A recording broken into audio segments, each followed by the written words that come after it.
Ang susunod na programa ay rated PG. Ito ay nangangailangan ng patnubay at gabay ng magulang para sa mga batang manunood.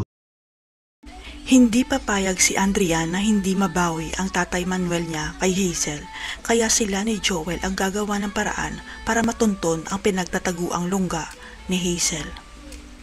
Nagkaroon ng lead si Joel at Andrea para mahanap nila si Manuel dahil natandaan nila ang plate number ng sasakyan na ginamit ni Hazel para itakas si Manuel. Humingi ng tulong si Andrea at Joel sa kaibigan ng mami niyang pulis para madaling matukoy kung sino ang may-ari ng sasakyan at si Joel ang tatawagan ng pulis. Nang malaman ni Joel kung sino ang may-ari ng sasakyan, kaagad niyang pinuntahan ang nasabing tao at hindi niya ito pinaalam kay Andrea para wag na itong mag-alala pa. Dahil ang plano ni Joel, mag-isa niyang ililigtas si Manuel para hindi na mapahamak pa si Andrea at ang pamilya nito dahil alam niya kung gaano kademonyo itong si Hazel.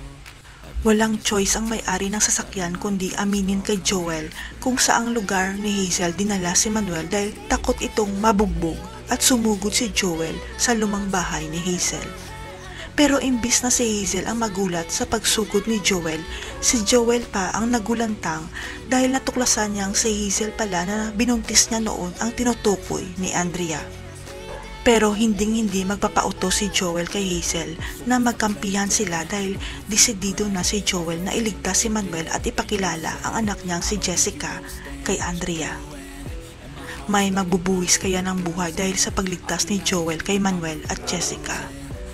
Ano kaya magiging reaksyon ni Andrea na si Joel pala ang tatay ni Jessica? Abangan.